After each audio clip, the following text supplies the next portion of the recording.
Greetings from the rainy and cold state of Tel Aviv. I wanted to share something just a touch personal this time, which is that I'm loving my newish Sunday routine. It started off with the new year on the first Sunday. I begin with coffee and chit-chat with Katz, who joins us again today. And together we recap the previous week's highlights. And from there, I go straight to my new yoga class at the local senior center. Yes, you heard that correctly. The worst part of signing up there was that no one even asked to see proof of age. I was pretty crushed. But it's been all fantastic ever since because it's great and it's a wonderful way to start the week. And the weeks here are hard. Israel is about the hostages all the time. All hostages all the time.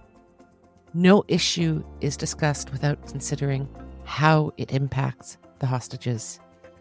That 136 people remain in captivity in tunnels in the Gaza Strip, tortured, abused, starved, is gutting what's left of the soul of this country. Where was our army on October 7th? Where was the government? Why were so many hostages taken? And why are they still there? Everyone goes around and around and around that same maddening loop. There's a lot of talk here about unity, about decisive victory over Hamas. But nobody really knows what that means, including Prime Minister Benjamin Netanyahu. He says it constantly, but he's deliberately vague about what total and decisive victory look like. And I think that's because he has no idea either. Yaakov and I talk about the hostages, and then we speak about the UNRWA implosion last week, which came about quite by accident. As with everything in the region, nothing is simple. Even in Israel, there are many powerful institutional interests that are in no hurry to shut down UNRWA. Because if UNRWA did not exist, how would Gaza function? And therein lies the rub. If there is to be any hope for Israel and the Palestinians of the Gaza Strip, then we must have deradicalization contingent upon reconstruction. And the reverse, reconstruction contingent upon deradicalization. It's a great phrase that you'll hear more about in the podcast. Stay with us for a short and pithy discussion today. I'm Vivian Berkovich, former Canadian ambassador to Israel, now living in the magnificent state of Tel Aviv. Stay with us. Good morning, Yaakov Katz, on this very rainy Sunday. How are you? Good to be with you, Vivian. Always good to see your smiling face. Just so you know, everybody, Yaakov's always got this very pleasant, calm, happy demeanor. I don't know why. How do you do it? What are you taking? See, you're on something good. Exactly. There's something. You have There's to something. be. You have to. I just drink coffee. I'm not laughing and smiling. All right. I want to talk about the hostages because even more so than ever, I think we've now reached 120 days. The weather is horrible here. Raining. It's cold. It's miserable. Everyone's desperately worried for their health and survivability in these miserable conditions. And it's interesting to know that over the last 2-3 weeks, people have stopped deferring to the government, which says, don't talk about it, don't talk about it, don't talk about the conditions, and the lid's blown off the pot. We're talking about the fact that they are being physically abused, psychologically abused, that there is chronic and constant rape of men and women. It's bad, and it's time to get them out. Yeah. We also know that there seem to be proposals floating back and forth between the Israelis who are led in negotiations by David Barnea, who is the head of the Mossad, along with some other people, and the Qataris, who are the mediators between Hamas and the Egyptians from time to time. And we seem to have arrived at this juncture where there's a disconnect. Up until now, Yahya Sinwar, who's in the tunnels with the hostages, has said, nope, we're holding out. And the Hamas guys who hang out in Doha in luxury have been saying, no, we want you to settle. Let's calm this down a little. And now the roles have flipped. This is what we hear and think, that Sinwar is saying, get me out of here. I'm sure his Hamas guys are going crazy down there. I'm sure he is. And it's Doha that's saying, no, you got to hang on. You got to hang on for the big prize. We want Marwan Barghouti out, and you're going to stay down there until we get him out. So maybe you can start by explaining to our listeners, who is this Marwan Barghouti and why is he such a prize? And then work backwards and share with us what you think of this impasse. Marwan Barghouti is, just so our listeners know, was really one of the leading Palestinian terrorists back during the time of the Second Intifada. He was the head of the Tanzim, which was an offshoot of Fatah, close to Yasser Arafat, behind dozens and numerous attacks that killed dozens, if not hundreds, of Israelis. I was actually at his trial at the Tel Aviv District Court. He was tried in Israel as opposed to military court. We decided, for some reason, I don't remember the exact argument at the time, but they decided to try him in a civilian court. And he was sentenced to numerous life sentences in prison, I think 5 or 6, and another 40 or 20 years. The guy's never supposed to be released. Right. Obviously, with what's happening, the Palestinians and Hamas are now asking for him to be released. He's one of the people. There's also Ahmed Sadat, who was the head of the PFLP, who was caught in a showdown back in Jericho, I think in like 2005, 2006, when he was being held in a Palestinian prison. And Israel thought he was going to be released. Israel went in, laid siege to that prison, and captured him. He was behind the assassination of Rehavam Ze'evi, Israel's tourism minister. I think it was back in 2001 at a hotel here in Jerusalem. So these are not good people. And these are the types of people that that Hamas wants to see released in exchange for some of the hostages. Look, the hostages really, Vivian, are at the center of all of this. And there is a fierce argument. And I got to tell you personally, I understand both sides. On the one hand, my personal opinion, we have to get these people home. It's enough already. It kills us all to know what they're going through, or to at least imagine. We don't know. Imagine what they're going through. Exactly. To know that it's been so long, to know that they are alive, and these are Israeli citizens who were in their homes, in their pajamas at a music festival, whatever it was. They have to come home. They have to come home. However, we do have to recognize that we are again perpetuating the vicious cycle in which we are giving our enemies a reward for kidnapping our people. At some point, and again, I'm not saying this is the point. I don't know when the point is. Easy for me to say. But we do have to think about this rationally for a moment. What is the price that makes sense? At what point do we say enough? We can't keep doing this because we keep on going down a rabbit hole, and we're setting ourselves up for the next hostage taking.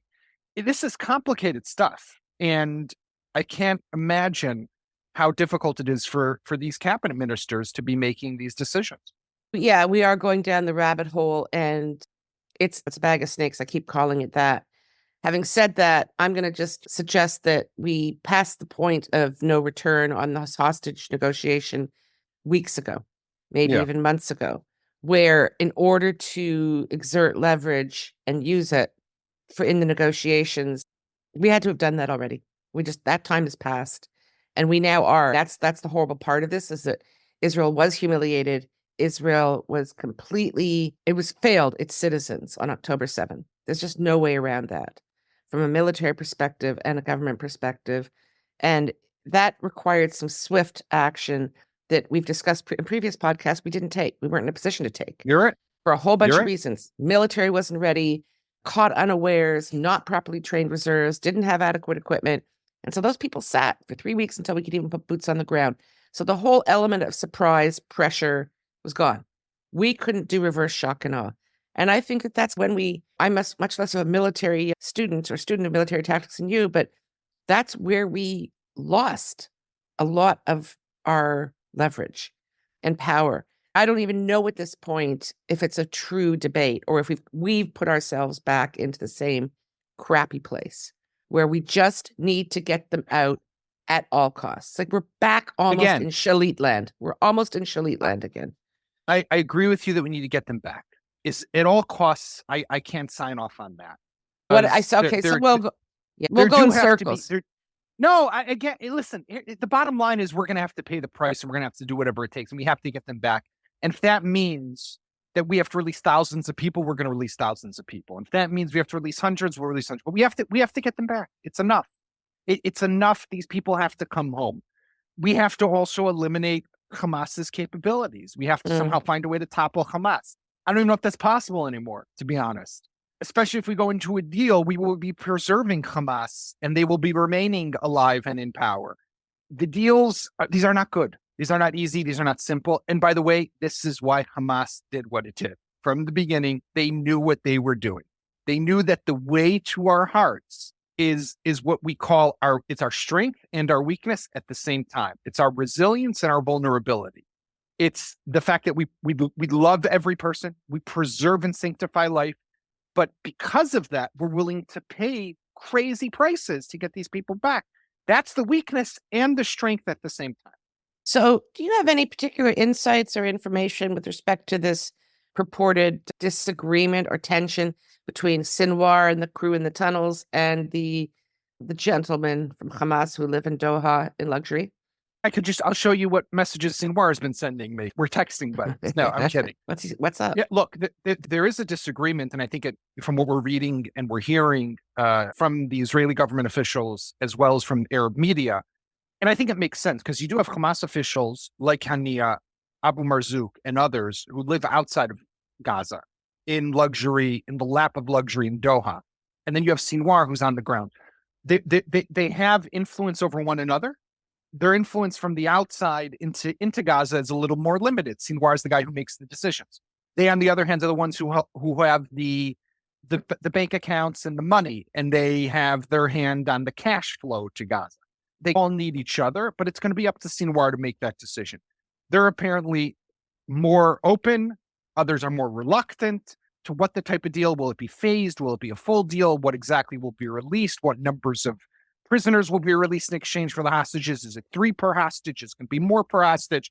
This could be something that I think, while we saw that trip last week on Sunday to Paris, where the head of the Mossad, the head of the Shabak, were meeting with the head of the CIA and the Egyptians and the Qataris, this is still something that could take time. I wouldn't be surprised if this drags on for a few more weeks. Yeah, unfortunately, I would tend to agree with you. At the same time that we're dealing with this hostage issue, we also had last week mini blow up of UNRWA, maybe not mini, maybe more major, where it was disclosed that a number of UNRWA employees were, without a doubt, were Hamas operatives, but also working in UNRWA schools, clinics, as social workers, all types of roles, and that they actively participated in the October 7th massacre and took some hostages. Seems that a detailed dossier involving 12 UNRWA employees was shared by the Ministry of Foreign Affairs in Jerusalem with Philippe Lazzarini, who is the head of UNRWA, at a quite regular monthly meeting. Mr. Lazzarini, I was reading the New York Times, comes every month, sits down with his peer in the MFA, and they discuss UNRWA-related issues. Apparently, the MFA officer shared with him the full dossier and the full information. Lazzarini reacted with shock and horror, took it back to New York and Guterres, and we know that there was immediate and swift reaction. We're going to fire them. This is unacceptable. All of a sudden, countries start saying they're freezing money. Half of them are telling the truth, half of them aren't, Canada being one that isn't. And we have this major international fracas over the future of UNRWA. And it's, you and I are sitting here and saying, we've known this stuff all along. Hillel Neuer at UN Watch has been throwing evidence out there for years, and it just passes with the wind. And all of a sudden it seems to be sticking and maybe turning into something else. Why? Why now? Look, UNRWA has long been the facilitator of the perpetuation of this conflict, right? The mere fact that there is an organization, an agency that basically preserves the identity of refugees through generations was always intended to serve as a way or a tool to undermine and weaken Israel. That was the whole purpose. Right? The fact that there are people who've been born and second generation, third generation in Lebanon or Syria or Jordan and are still considered refugees I'm sorry, I'm not a refugee, right? My grandparents fled Poland after the Holocaust, survived, came to America. We never looked at ourselves as refugees. But according to, if there was UNRWA, I would still be, my kids would be fifth, fourth generation refugees. Anyhow, that was what UNRWA was always about. And we knew also, as you said, Vivian, it was whether it was Hillel Neuer or Palestinian Media Watch or any of these other organizations that over the years, a memory that was putting out the videos and showing us the kindergartens and the summer camps and the textbooks.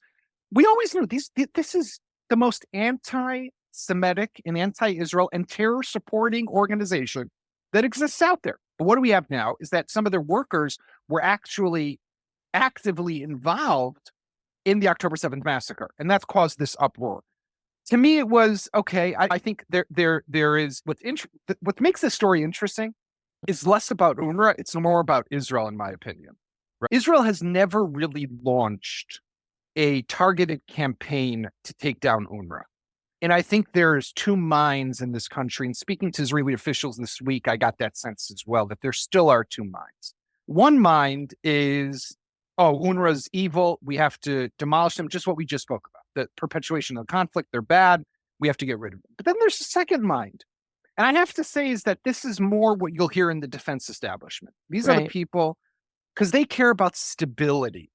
They don't want to have to deal with the food and the aid and the sacks of flour and the education system. They don't want to have to be responsible. So they say there's an organization that does it. Good. We can walk away. We don't have to be involved.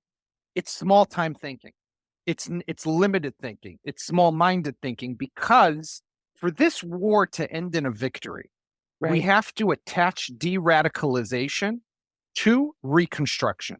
And that has to lead to the elimination of agencies like UNRWA. They can't be allowed to continue to operate. There needs to be a whole new culture, a whole new society that comes out of this war. I love that. I'm going to use that all the time now. We have to attach de-radicalization with reconstruction. Or to By the way, I could tell you, I just want to, if I'll add to that. You haven't copyrighted that, have you? It's not my line, to be honest. It's a good line. But it also, before you go on, it also ties in with the whole doctrine approach of containment that it's prevailed in the Netanyahu era. This is totally consistent with the doctrine of containment. Yes? 100%. But the UNRWA part is, totally is. Yeah. To say now that de-radicalization, though, has to be connected to reconstruction, I can tell you, a senior minister in the cabinet who I spoke to is the one who told me about this. And this specific minister is pushing for that to happen because of an understanding that without the de-radicalization, so we'll degrade Hamas. And de-radicalization, we also have to keep in mind, it's a long-term process. It's not something that happens tomorrow, right? But what it does for people who care about peace, this can create peace. This can actually allow for two societies that are different to live side by side. But we're going to have the patience to wait a generation or two for that new crop to come up that is not taught from age 4 to want to kill me. And unfortunately, that's the reality today. I think on that cheerful note, we should probably wrap up, because you did a very, very fine job. No, we both know that inside the establishment, security establishment and the foreign policy establishment in Israel these days, that inside both these really important institutions, there is this dichotomy. Do we want UNRWA for stability? I've heard many times, I'm sure you have, that if we don't have them, then we're going to have to fill in, and we can't fill in. We just can't do that job. Okay. So now the knife's to our throat, and it should be, to participate in helping to develop palatable and alternative system. But you can just see the concessions that will be demanded of us in return. Yaakov Katz, always a pleasure. I hear you're off to my hometown next week, Toronto. No, that's true. Looking forward to being freezing. And I'm working on a from Israel. All I got to wear is a vest when I go outside. But on a really wintry day. I'm working on a kind of midwinter thaw for you. I'll let you know how it's going. And look forward to having you back when you return. Thank you so much. Thanks, Vivian. We'll talk soon.